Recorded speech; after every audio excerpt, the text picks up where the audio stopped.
Amani ya Kristo Yesu iwe nanyi tena. Ni siku nyingine njema, tunashukuru na kusema ni asante. Mambo ambayo tunapitia katika maisha haya, sisi wenyewe tumesababisha.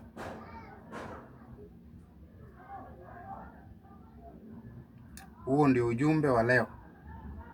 Kwa majina ni Mwachumbe Michael, mtumishi wa Mungu. Nimetumwa kuleta ujumbe kwako.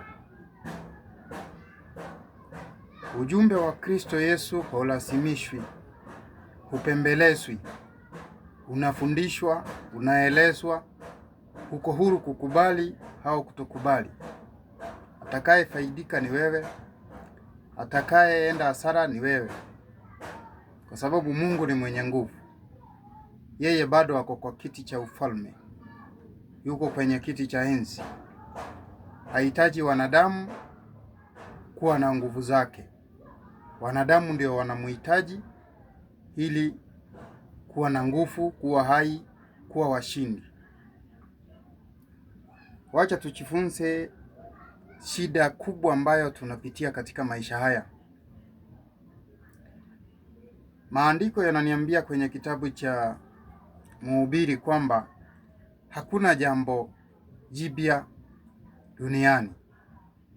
Yote yalikuwepo, yapo na yatakuja tu. Ni msunguko wa yale yanatendeka duniani. Wewe yale unayaona leo hii unaogopa, unatetemeka.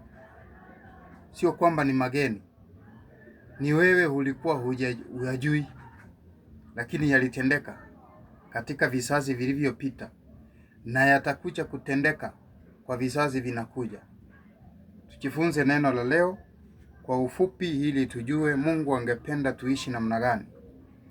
Tuangalie historia ya babu yetu Adamu na nyanya yetu au bibi yetu Eve au Hawa. Ni Mwanzo 3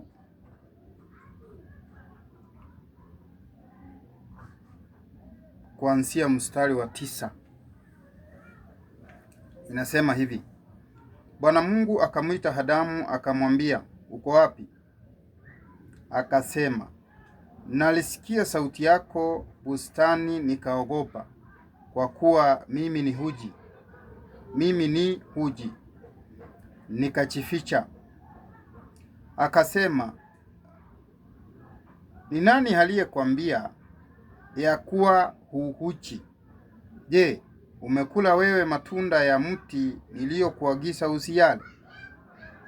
Adamu akasema, huyo mwanamke uliyenipa hawe pamoja nami ndiye aliyenipa matunda ya mti huo nikala. Maandiko au mafundisho yetu yamefika hapo kwa siku ya leo, na ujumbe wetu uko hapo mwisho. Siku zote tunafanya makosa, lakini wakati wa kulipishwa inapofika, wakati tumeshikwa,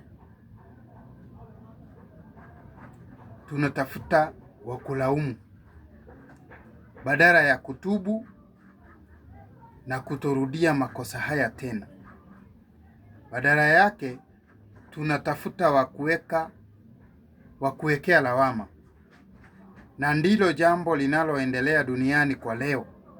Iwe kwa wanasiasa, iwe kwa wahubiri, iwe kwa wanawake, iwe kwa wanaume, iwe kwa serikali, iwe kwa upinzani, ni kutafuta wa kujificha nyuma yake. Mimi singesema hivi, ni huyu alisababisha. Singefanya hivi, ni huyu alinisukuma. Sio vizuri kujificha nyuma ya mwingine.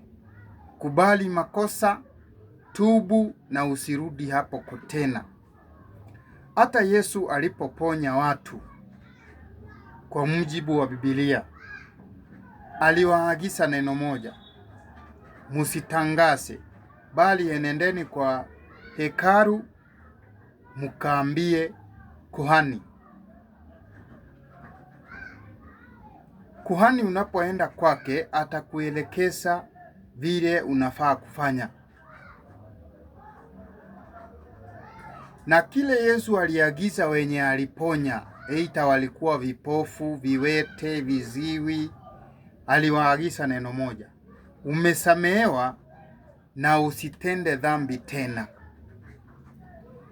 Unapokosea ni vizuri utubu na usirudi kwa barabara hiyo tena.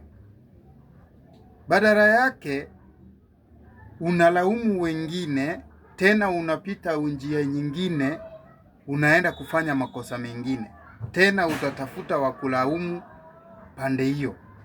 Ndiposa makosa yetu yanaendelea kusaliwa kila siku. Leo hii nikianza kutubu, ninafaa kutubu makosa yenye nilifanya miaka 40 iliyopita. Na ningetubu hiyo siku, mzigo ungeniondokea. Leo hii tumepepa mzigo wa miaka ambao ulikuwa ni rahisi sana kuutua. Nimekosea leo mke wangu, nisamee na niwachane na hiyo tabia. Mume wangu nimekosea leo, nisamee na hiyo mambo iishe. Badala yake umefunika kwa kumlaumu mume wako, wewe pia ulifanya hivi. Umefunika kwa kumlaumu mke wako, wewe pia ulifanya hivi. Tunaelekea wapi? Shetani anatuchezea.